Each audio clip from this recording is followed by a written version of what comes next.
Hello, spooky crew. Our tote bag drawing is officially closed, and we just want to say a massive thank you to everyone who entered.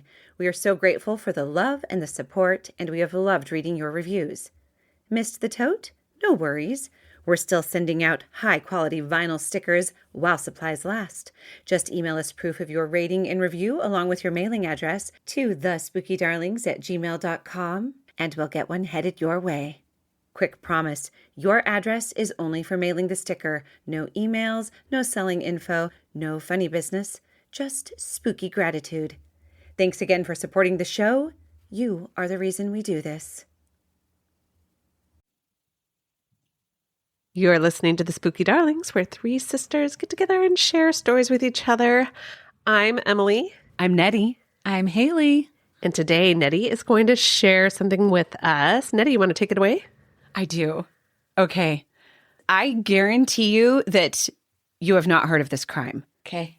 I think that the only way you would have heard of this crime is if you are related to someone that was part of it, or if you were living in Port Washington, Long Island, New York in the early 80s. That's probably the only way you'd know about it because... Oh, I was. So you weren't even born yet, Haley. Nice try. I know. Sorry. All right. So at 4:30 in the afternoon on October 18th, 1981, Mary Bowen stepped out of apartment 10D at Soundview Garden Apartments in Port Washington on Long Island. This is just about 30 miles east of New York. She pulled the door shut behind her. She locked it. And she just, was done with another day of work, went off to do some fun things for the evening. Inside the apartment, her employer, Mildred Cotter, was alone. Mildred most likely would have gone to bed early. That was her usual habit. And at 82, that's just how her life was now. She was petite. She was frail. She weighed only 85 pounds. She was a very small woman. She had short gray hair and like a very slight frame. And her frame had grown slighter over the past several years. She was in the process of recovering from a hip surgery, which is part of the reason why she was employing Mary Bowen to kind of be a companion and a home health aide. So she draped her vibrantly colored housecoat over her walker right next to her bed and settled herself in for the night. Mildred slept in one of two twin beds in her room. Above each bed hung a Charlotte Bye painting. Now, you might not have heard of Charlotte Bye, but guaranteed you've seen Charlotte Bye's art. Mm-hmm. She's famous. I think she was especially popular in the 70s, 60s, 70s, and 80s, probably like 60s and 70s, for these cherubic, almost like a Hummel-like children she'd paint. Okay. And these particular paintings are called A Child's Prayer. It's like a set. It's a little boy and a little girl, little blondies. Oh, definitely. Wearing blue pajamas, and they're kneeling and praying. Bye is spelled B-Y-J if you want to look it up. But I actually have a photo right here.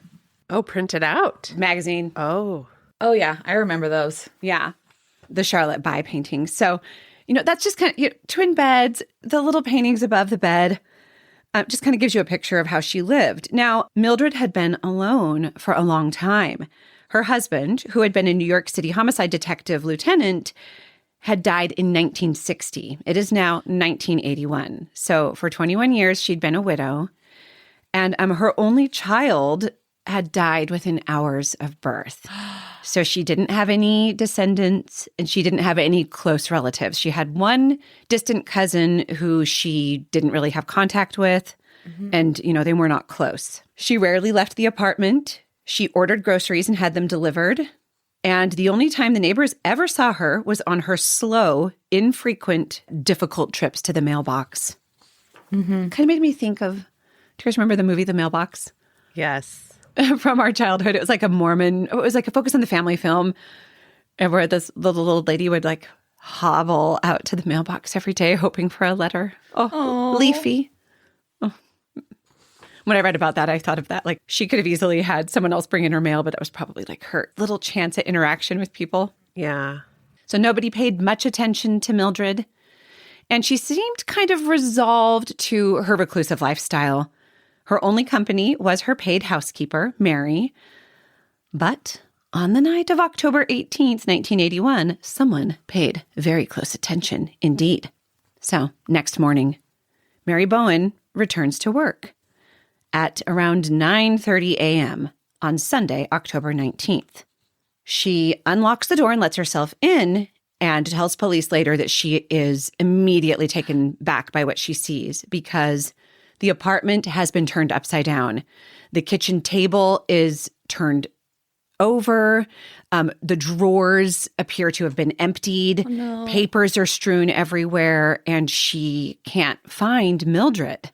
Oh, no. So she eventually locates Mildred Cotter's body between the twin bed and the wall in the room. She is clearly deceased.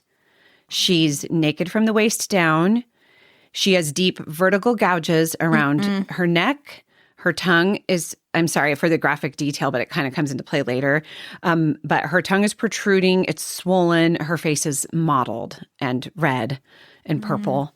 So at 9:36, so 6 minutes later, she phones the Port Washington Police Department and says, my employer is dead. You need to come. And it looks like there's been a robbery. So this community has a private police department. They pay higher taxes to live there. It's considered to be just a safe, really nice community. People have, it's not super wealthy, but it's wealthy enough. People have money. People take care of things. It's a safe place. The homicide squad and the DA's office come very quickly. And because Mildred is for sure deceased, they're able to process the crime scene very thoroughly and get really thorough photos of the body. The photographer, the crime scene photographer, works in a spiral, starting at the body and just kind of working his way outward and photographs everything. Detective Robert Dempsey is coordinating the investigation, and District Attorney Edward McCarty is there on the scene. And they can tell immediately that the apartment has been ransacked. The tables, like Mary reported, were overturned, drawers emptied, clothing strewn about. A bedroom window screen is bent. So they're immediately thinking, okay, that must have been the point of entry. And there's no sign of forced entry on the front door, which is steel. It would not, it's hard to break down. And there weren't any signs of a pry bar or anything. So, as I said, Mildred's body was found on the floor beside the bed. There was blood on the bed, on the pillow. So it looked like she had been attacked in the bed and then moved to the floor. Goodness. And the medical examiner noted petechial hemorrhages, which are, as you know, blood clots lining the eye that show signs of strangulation and asphyxiation. They can happen both from smothering or from being strangled. She also had clearly experienced severe trauma to the tongue. It looked like she had bitten her tongue while she had been strangled. And there were crescent marks on her neck indicating that nails had been dug into her neck.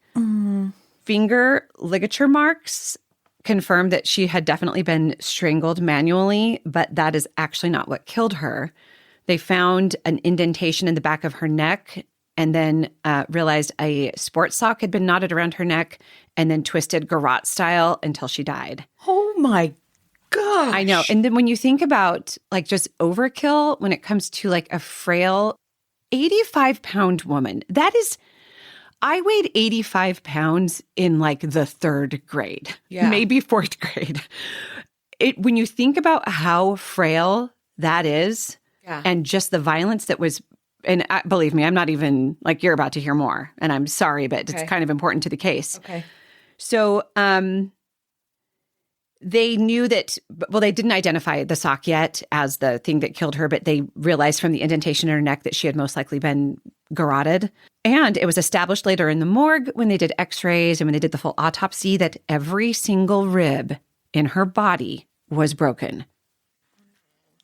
And she had also been punched in the face as well.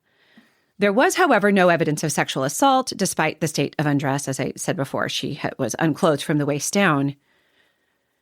So as Dempsey and McCarty are looking at the scene, they actually do notice something that just kind of sets off an alarm bell. Something doesn't seem right. And that is that a vase, the first thing they notice is that a vase that had been in the center of the table had clearly been placed on the floor before the table had been overturned. So they were okay, that's odd. They'd been in ransacked apartments before. People usually aren't worried about that. There was like no shattered glass or broken things anywhere. A tea tray with a fragile tea set had been turned on its side, but almost like delicately placed on its side. Nothing was broken. So it had the appearance of being dumped over, but looked as though it had been placed there carefully. All of the clothing, so the drawers were emptied, but the clothing appeared to have been removed neatly from the drawers and then placed in nice stacks instead of like flung about, as you would assume someone would do if they're like digging through drawers. Uh-huh. An ashtray, other breakable glass items all appeared to have been placed on the floor before like coffee tables and side tables were overturned, lamps as well. And so they, like Dempsey and McCarty, they're like, this does not seem like a burglary. And they feel like someone staged the scene. And so they're like, okay, well, what happened?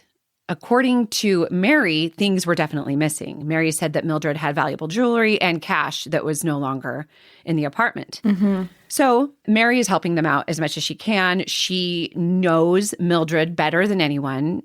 She had been working for Mildred for like several months. This was in October, and she had started working for Mildred in April of that year and knew her quite well because it was like a 7-day-a-week job, right? She was there every day.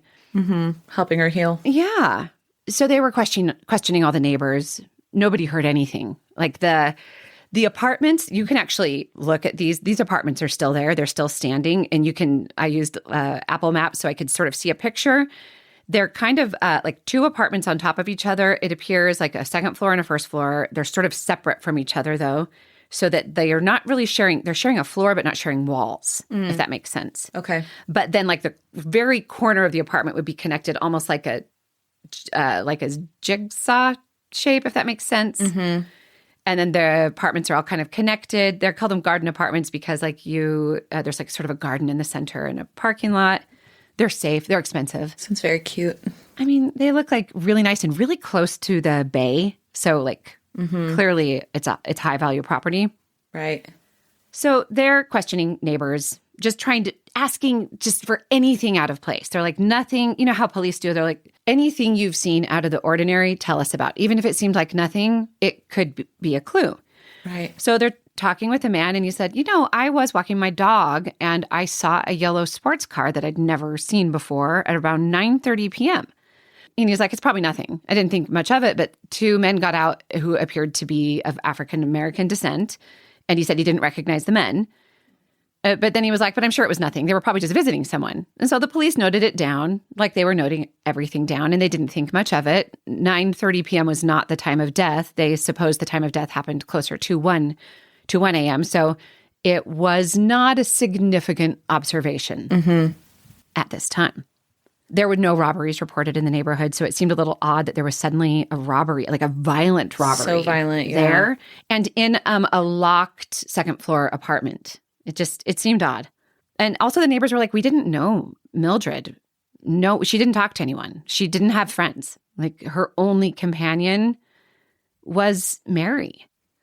And, Mary was the last person to see her alive, left at 4:30 p.m. the night before. Mary. And Mary had an airtight alibi, though. The police immediately checked that because Mary had a key to the apartment. She would have had an entry point. And I don't know what the alibi is. I wasn't able to find it, but the police did say it was airtight. She definitely was occupied on Saturday night and was occupied through the evening. Mm-hmm. So they ruled her out.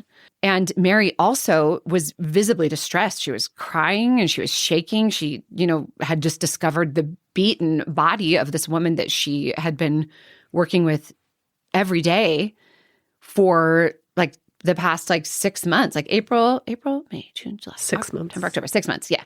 So, she was upset. The police noted that she was very upset. And she sat with the investigators. She answered every question over and over and over. And she was just a super helpful model witness. Until the police discover that Mary was the sole beneficiary of Mildred Cotter's estate. And they were mostly surprised just because Mary didn't mention it. Mary. It wasn't really necessarily odd to them that she would be the beneficiary, especially with Mildred not having any relatives or friends and no descendants. But what was odd is that it seemed like something that should have been mentioned. So when they brought this up to Mary, they noticed she clammed up a little, but she was still for the most part, helpful. They also started combing through Mildred's bank account records, and they realized, talking to the bank and talking to her accountant, that between $5,000 and $6,000 had been withdrawn from Mildred's accounts in a very short period of time. So Mary, let me tell you about Mary. I'll sort of give you her background. Mary was about 45 years old when she started working for Mildred. She had lived in New York and worked in New York, and then had moved around working as a barmaid in various states, four or five different states. She worked in an elderly care unit someplace, and then she eventually made her way back to New York, where she got the job at a yacht club in Port Washington. It was swanky, and she was able to make really good money, and she was really well liked. She had a ton of cocktail waitressing experience, and the staff liked her, and most importantly, the patrons liked her. People pay a lot of money to go to these clubs. Until about 2 years into the job, when the staff started to get complaints about Mary being really pushy with wanting tips and oversharing personal information to them. And then also, while they were in the lounge just enjoying a cocktail, she would come up to them and pressure them to buy these little glass figurines. So they had to talk with her, and they're like, you can't do this. People come here to relax. You give them their drinks, and you have a light conversation. You don't tell them anything personal, and you don't bother them and don't try to sell them anything. Mm-hmm. But she kept doing it, and she got so many complaints that they ended up having to let her go. And then she knew someone else that was working there was like, oh my gosh, this is actually perfect because you used to work in elder care. I just know of this woman, Mildred, who's looking for a home health aide. So Mary goes and meets Mildred and interviews with her, and it just seems like it's going to be a perfect fit. The only thing that left Mildred feeling a little bit uneasy was Mary wanted to be paid under the table. And so Mildred at first was like, no, I'm not willing to do that. Everything has to be above board. She was the wife of a retired homicide detective. She obeyed the law. Mm-hmm. But then she looked into hiring a real nurse, and it was $1,000 a week to hire a real nurse versus she could pay Mary Bowen $325 a week. So she agrees to do the under the table. She agrees to do the under the table payments and contracts Mary makes a deal to pay Mary $325 a week to work for her. Now, the police noticed when I said that $5,000 to $6,000 had been embezzled very recently. So they were looking at all of the returned checks. And I don't think banks do this anymore, but back in the 80s and 90s, the banks would mail you back all of the checks that people had cashed, and people would keep those canceled checks or those processed checks for their records. Mm-hmm. So the police were going through the canceled checks, and they realized that very suddenly, and sometime a few months before Mildred Cotter was murdered, they noticed that Mary's paychecks went from $325 a week to $1,325 a week. And they also noticed that Mildred would sign the checks, but Mary would actually write out the body of the checks. And they were trying to figure out how she did this because Mildred was old. She was 82, but she was pretty sharp. And even though she was recovering from a hip surgery, it's she had her wits about her. She was just kind of physically frail. Uh-huh. Although she did have a failing eyesight. So it's just thought that she didn't notice this trick that Mary did. Now, Haley, what I want you to do, and Emily, if you have a pen and pencil, you can do this too. I want you to write the word 3 right there. Just print it, just the word 3. And now write 125. Okay. Oh. Now, between the H and the R, I want you to sneak in an I. The H and the R? Mm-hmm. Now, I want you to sneak in a T between the R and the E. Now, I want you to put an N. What does it say now? 1,325. Yes. So, she would write 325 and just leave spaces, space out her 3 a little bit enough to Mary, fit in after Mildred signed the check to fit in the extra letters to turn it from, because when I first heard this, I'm like, what, did she leave a space at the beginning so she could put in 1,000? Uh-huh. So, because in my mind, if I were to write that out, I would write 1,325. Do you know what I mean? I'm just so not sneaky. I would never think to do something like this. But, Mary, So when police presented Mary with that evidence, she immediately clammed up completely and she got a lawyer. She refused any further contact. So she went from being like the perfect witness, just cooperating and answering everything, to nothing. Wow. So. And also, good job, cops. Yes, I know, right? Very good job, cops. So, like I said, Mary had started working for Mildred in April of 1981.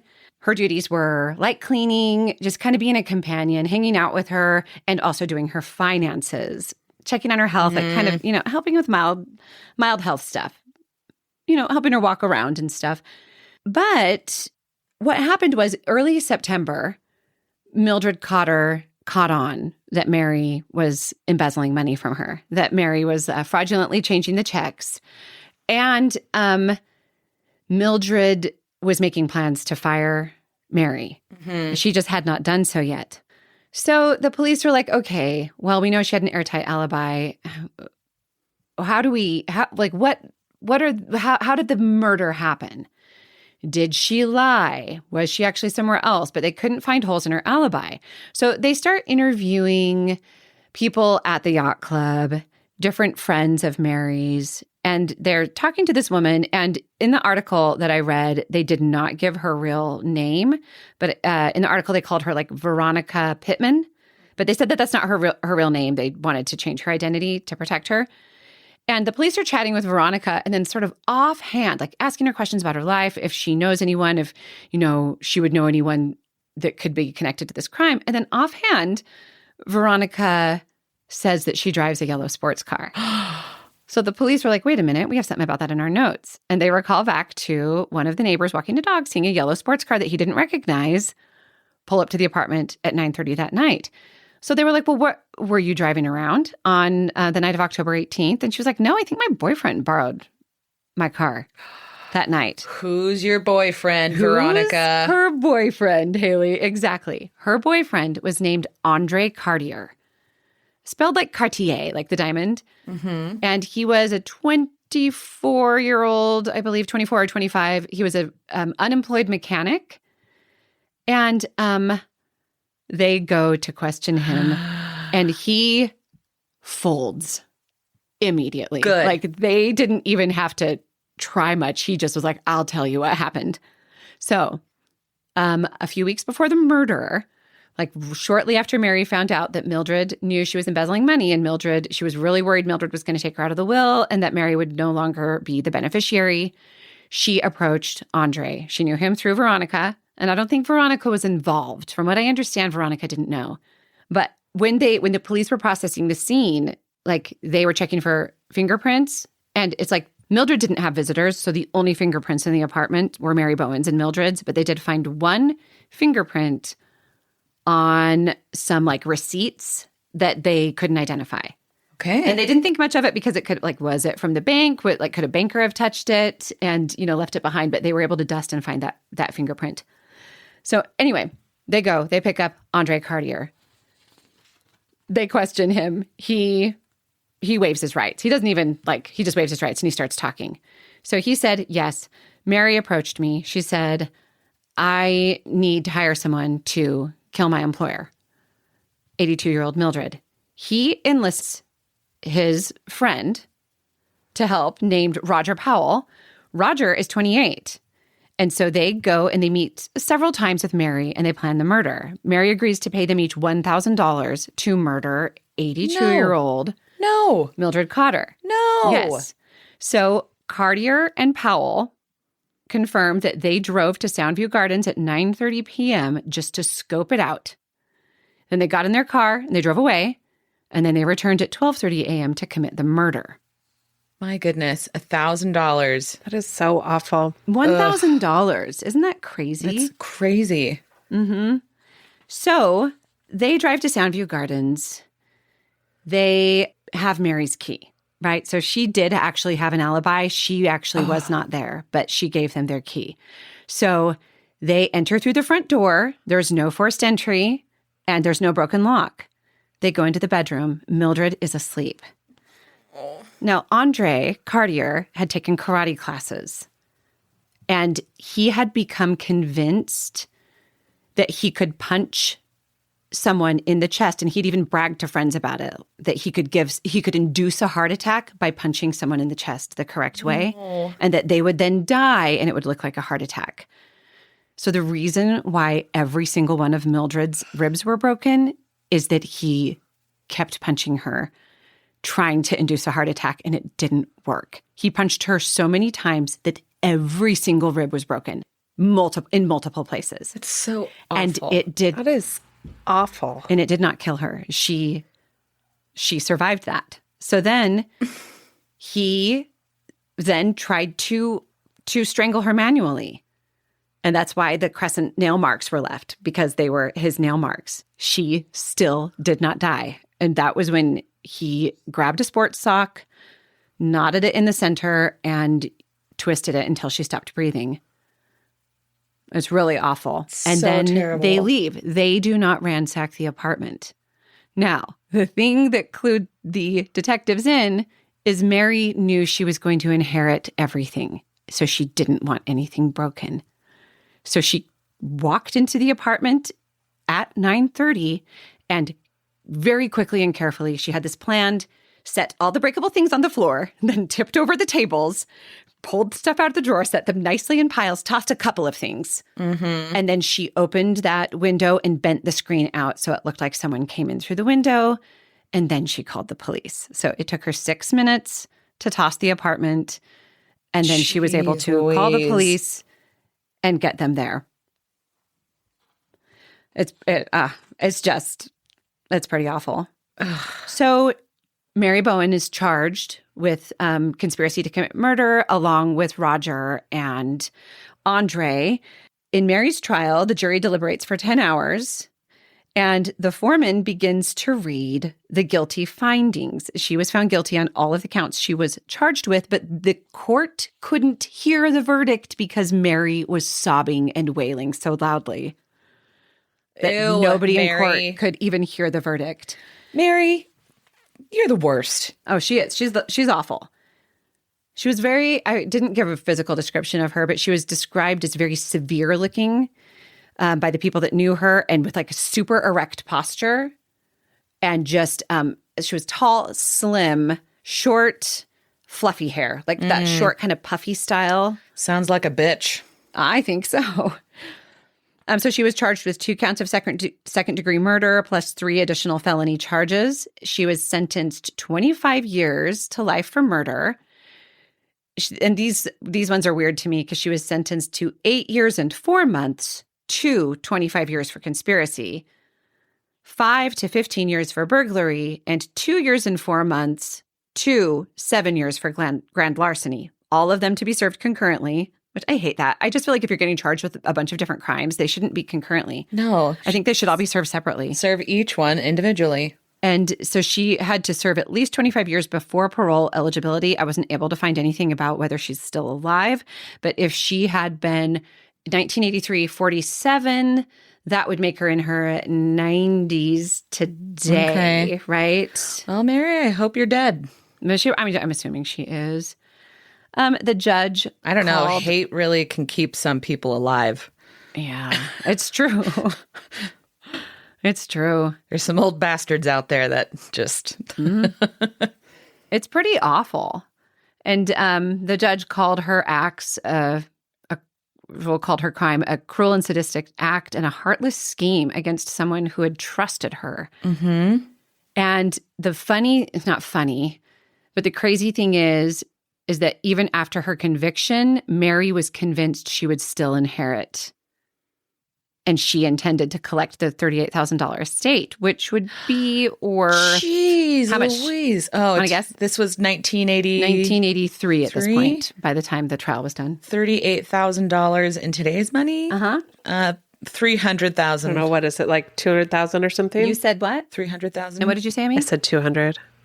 It was only $140,000. So all of this, I mean, it's a significant amount of money, but not worth such a violent, not worth taking someone's life. I mean, yeah. I mean, nothing is, but it just kind of seems like, really? For that? Like you stupid person. That's awful. So Mary and her lawyer claimed, okay, so you can't profit off of a murder, right? Mm-hmm. But so it's like, that's why if people find out that you pull out an insurance policy on someone right before and then you kill them, you can't profit. Like you can't gain the insurance money. But there was like a twist or something in here where it was a Totten trust, which is somehow Mary and her lawyer felt that the law would not apply to that because it had been in place since April, because it had only taken Mildred Cotter 2 weeks to make Mary her sole beneficiary. That's how quickly Mary gained the trust of Mildred. Poor Mildred. Poor Mildred. It's just so lonely. I bet she was so lonely. She just had nobody. Nobody. But Mildred's one distant cousin, who she was, didn't have contact with, did file for the estate. And filed a competing claim, and I hope they got it. I hope they got it, even if it wasn't like out of greed, but just out of, I don't want that murderous, awful person who took the life of my frail 82-year-old, 85-pound, like recovering from a hip surgery cousin. It's like I would want someone to go for the estate just so Mary couldn't get it. Yeah. And the article that I read was written in 1983, and that matter was still not resolved, and I wasn't able to find an update on that. But I think that this case brings up what a problem elder abuse can be, and how often it happens that if you have an elderly person who's left with means and they don't have someone looking out for them, how easily they can be taken advantage of. Yeah. And so I found out, like, this particular case, there is nothing on it. There are no articles. There's no podcasts on it. I couldn't find a thing. Nothing. I had a physical article from a front page detective magazine, which is like out of print, that I was able to, I actually scanned and uploaded it to the computer, that I'll get my pictures, that I have my pictures from and all the information from. And then in 1989, there actually was one bit of information. Roger? Was it Roger? One of the murderers? One of the murderers filed for an appeal, but was unsuccessful, and the conviction was good. You upheld. accepted $1,000 to murder a frail old woman, you piece of crap. Like, ugh. Yeah, it's so awful. I think that, like, the danger of isolation for elderly people is real. It is real, especially with people who are either estranged from their family or who just, like, Mildred didn't have children. And I don't know how it came to be that she had no friends. I have no idea. Just an introvert. Yeah, I think she was just a bit reclusive. And, who knows what she was like before her husband died. But she was left comfortable with enough money to pay her hospital bills and enough money to pay for rent in a nice apartment. But she did not interact with people. It's like it was literally her home health aides. That was pretty much it. But it's like her case, Mildred's case, is an extreme example of the problem of elderly people who are dependent on others for care with no family or close friends to notice when something's wrong. And I don't know if you guys remember, like 10 or 15 years ago when Brent is my husband, who was representing, he's a lawyer, a man who had an in-home health aide who within a period of a few months had convinced him to sign his house over to her, his entire estate over to her, to make her the trustee.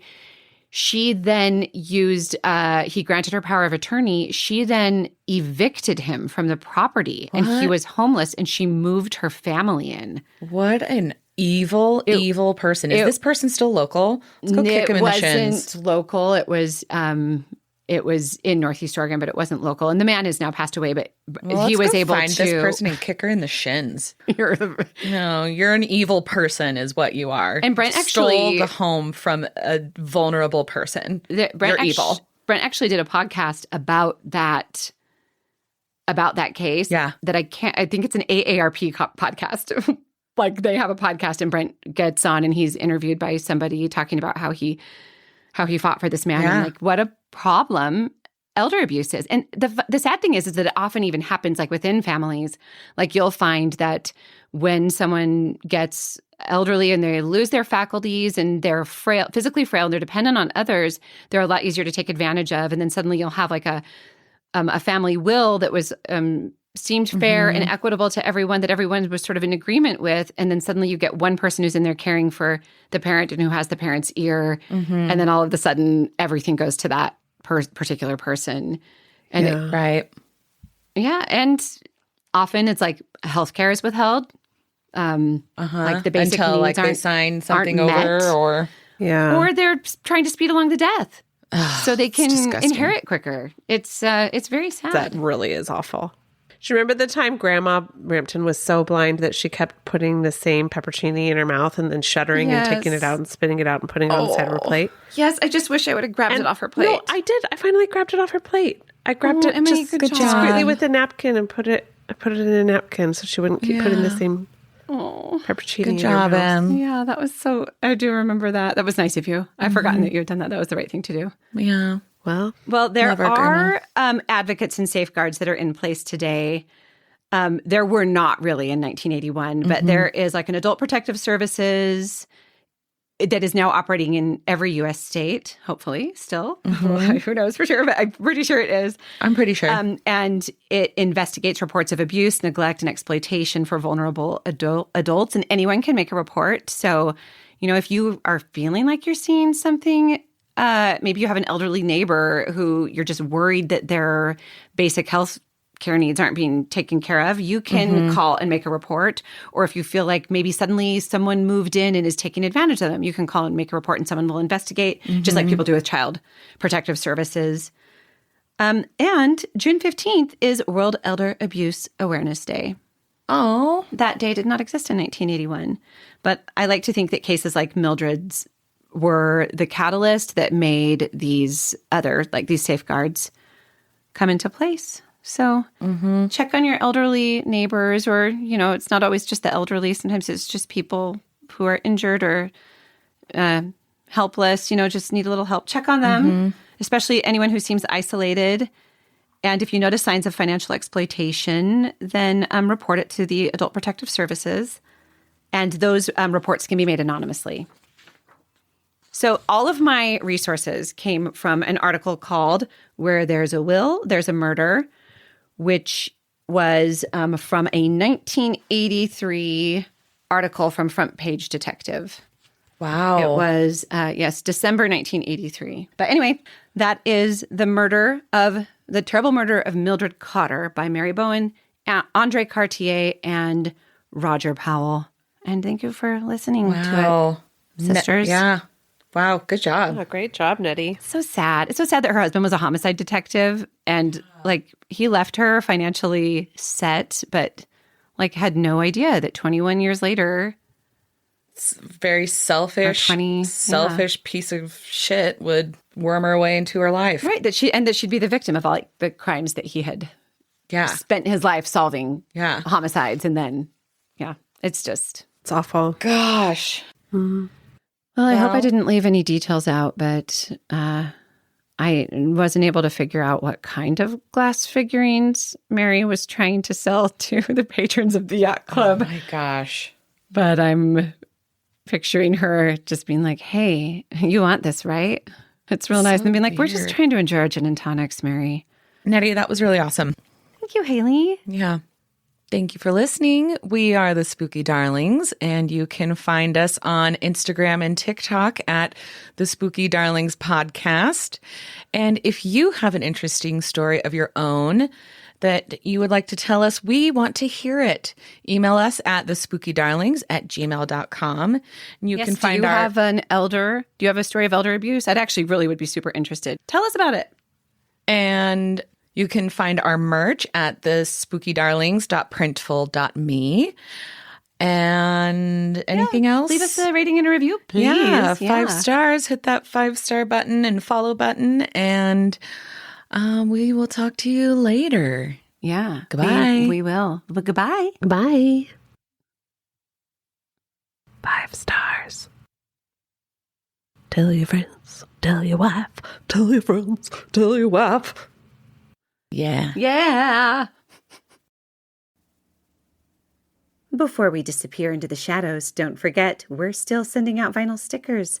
Leave us a rating and review and email us proof to thespookydarlings@gmail.com, along with your mailing address, and we'll send you some spooky snail mail while supplies last. And if your heart is still mourning that tote bag, may we gently tempt your way toward our merch store at thespookydarlings.printful.me. Treat yourself. You deserve it. Thanks for listening. And as always, stay spooky.